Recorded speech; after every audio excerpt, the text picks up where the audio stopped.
Assalamualaikum warahmatullahi wabarakatuh. Di sini saya akan menjelaskan tentang mendidik anak dari latar belakang sosial ekonomi yang berbeda. Setiap anak terlahir dalam keadaan ekonomi yang berbeda. Untuk orang tua yang ekonominya berada dapat memenuhi kebutuhan dan perlengkapan pendidikan anaknya itu. Tidak ada masalah yang berarti dengan terpenuhinya kebutuhan pendidikan seorang anak dan ditunjang dengan fasilitas-fasilitas yang memadai. Hasilnya adalah anak tersebut tidak akan mengalami kesulitan untuk bisa mengembangkan pengetahuannya secara lebih luas karena mereka didukung oleh fasilitas-fasilitas yang memadai yang bisa memudahkan mereka untuk mencari informasi dan berhubungan dengan dunia luar yang menyebabkan pengetahuan dan kreativitas anak tersebut lebih luas.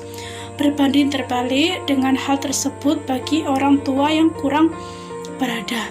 Mereka akan mengalami kesulitan untuk memenuhi kebutuhan pendidikan anaknya. Dan keadaan seperti ini mengakibatkan anak tersebut sulit untuk mendapatkan informasi dari luar karena mereka tidak didukung oleh fasilitas yang memadai. Mereka tidak didukung oleh keuangan yang cukup untuk membeli buku dan perlengkapan sekolah lainnya. Akibatnya bagi orang tua yang tidak mampu memenuhi sarana pengajuan tersebut, maka anak akan terlambat dalam proses pembelajaran.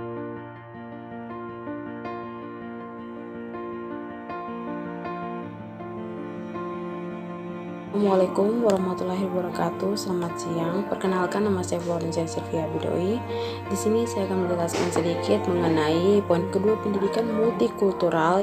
Sekarang kita masuk di poin 2 mengenai pendidikan multikultural.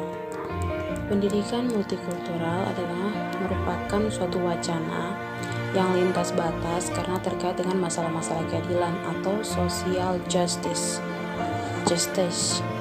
demokrasi dan hak asasi manusia.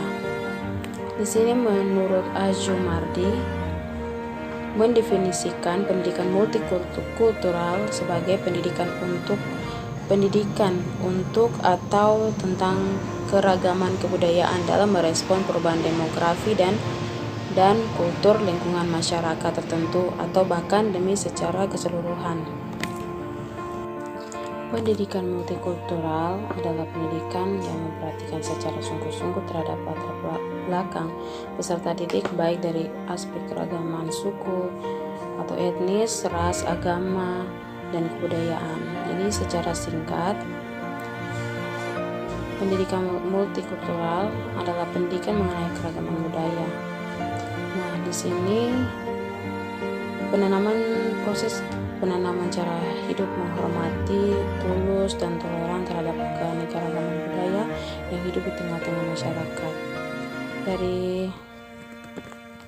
Dari sebab itu, pendidikan diperhatikan secara sungguh-sungguh terhadap latar belakang peserta didik baik dari aspek keragaman.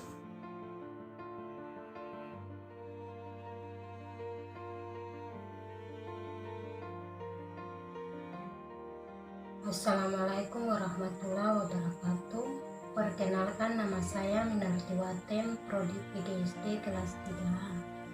Di sini saya akan menjelaskan sedikit materi tentang kesetaraan gender dalam pendidikan Indonesia. Upaya untuk mencapai kesetaraan gender melalui akses pendidikan merupakan langkah awal yang baik. Namun demikian, memiliki akses yang setara belum menjamin tercapainya kesetaraan itu sendiri. Untuk mencapai kesetaraan gender dalam pendidikan diperlukan kesempatan yang sama untuk laki-laki maupun perempuan dan perlakuan yang setara dan adil. Perlakuan tersebut pada gilirannya akan meningkatkan kesetaraan yang lebih luas dalam kinerja pembelajaran dan hasil-hasilnya. Lebih jauh lagi, anak-anak Indonesia diharapkan akan mendapatkan kesempatan yang setara di pasar tenaga kerja dan bidang kehidupan lainnya. Dalam dasawarsa terakhir, Indonesia telah mencapai banyak perbaikan dalam hal kesetaraan gender, khususnya dalam akses pendidikan, nilai sosial dan budaya, dan stereotip gender dapat dengan tidak sengaja terjadi di dalam kelas dan maupun di antara murid